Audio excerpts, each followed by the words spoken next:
Hi folks, welcome to The Way I Do It. My name is Chris. What's up today is we're going to do a little lubrication on this Hesston 1120 Haybine. So let's do a little quick walk around and see where lubrication points might be. We'll start right here at the front.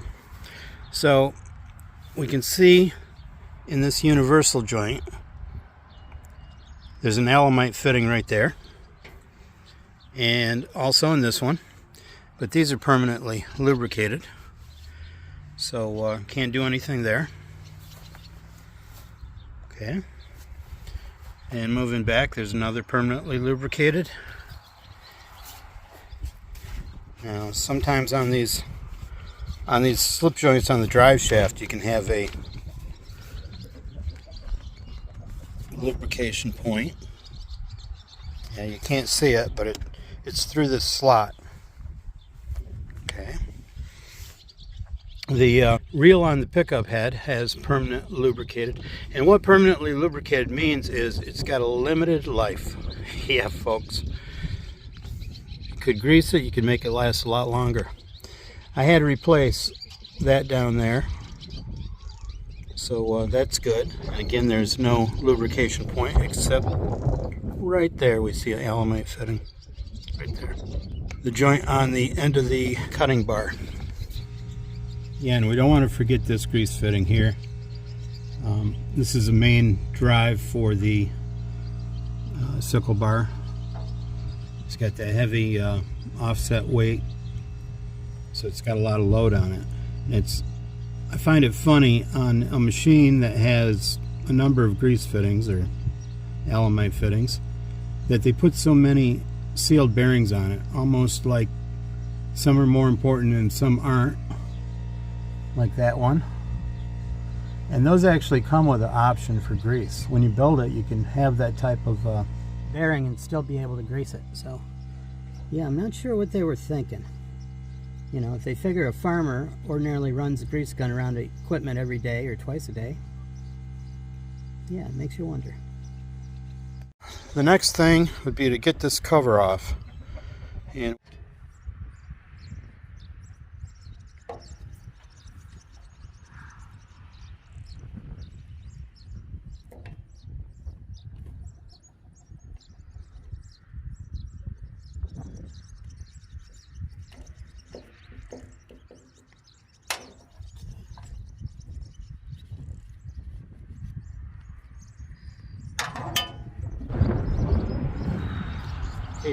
for the chain, I've got this 10W40 motor oil. I probably prefer gear lube, but this is what was handy. It's an old bottle.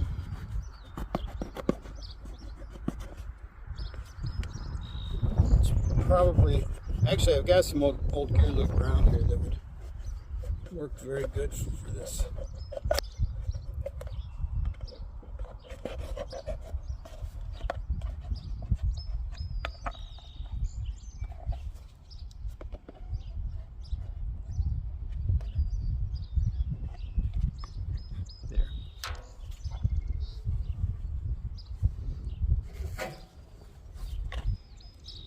Now, as most people know, the proper way to lube a chain is take it off and soak it in a bucket of oil, because the spot you really want the oil to get to, you can't get it to, because this is a roller right here in the middle.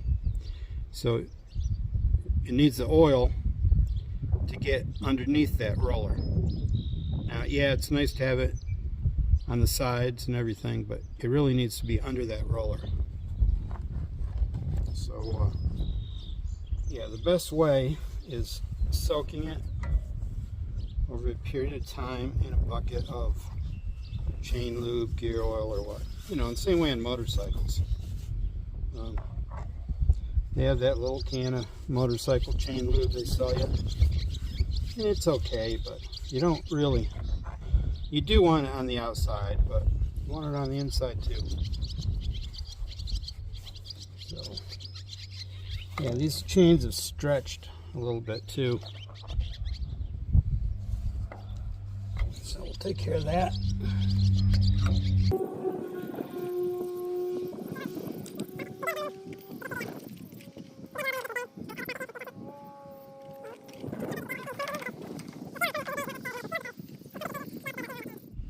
Now this is fresh motor oil. Used motor oil has the products of combustion mixed in, and we don't want that going anywhere. But fresh motor oil is not that big a deal.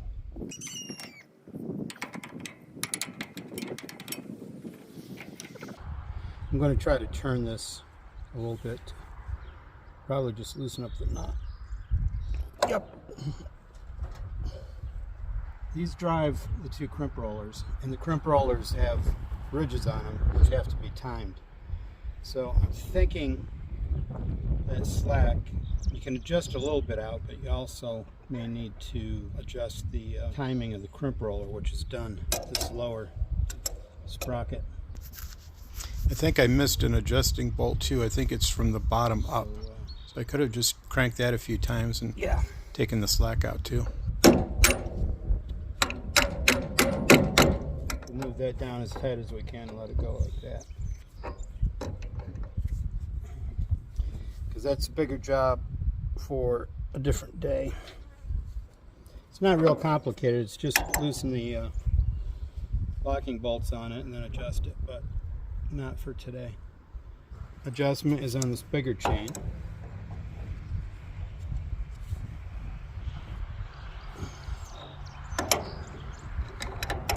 This one actually has an adjusting bolt, which I don't have the wrench for, but I've got this China adjustable wrench.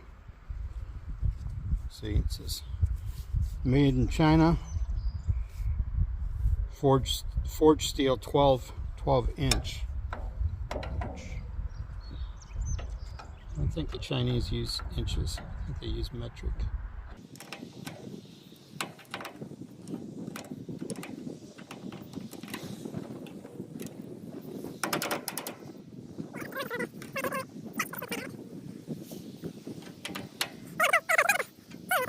Between the upper and lower crimp roll. So if it starts doing funny things after you make an adjustment like this, it's probably what's wrong, and it just needs those crimp rolls timed again.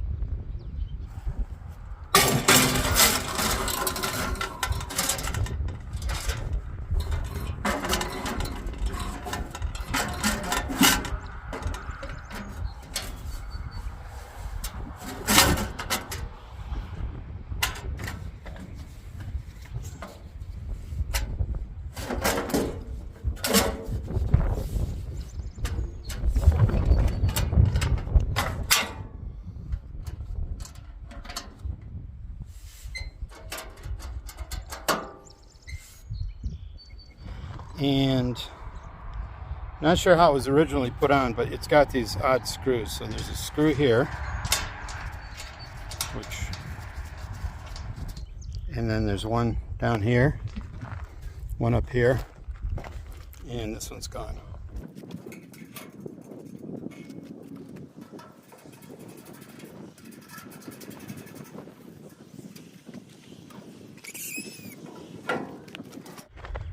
On this side, you can see this is a cable to adjust tension on the to hold tension on the crimper roll. So we have a chain here. It's a little loose and a little dry. Okay, so that needs adjusting. Our spring is good. Our reel drive pulley is good. Our belt's good. Okay. And of course these are sealed bearings again. So now this is where you set the spacing between the crimper rolls.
Okay, so that's that.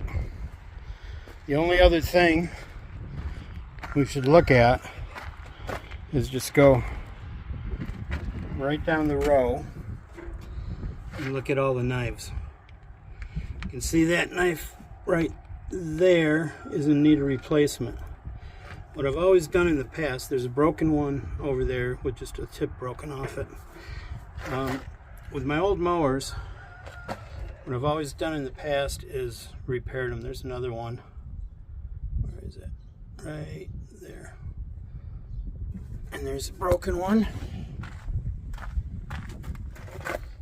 Okay. So there's a broken one.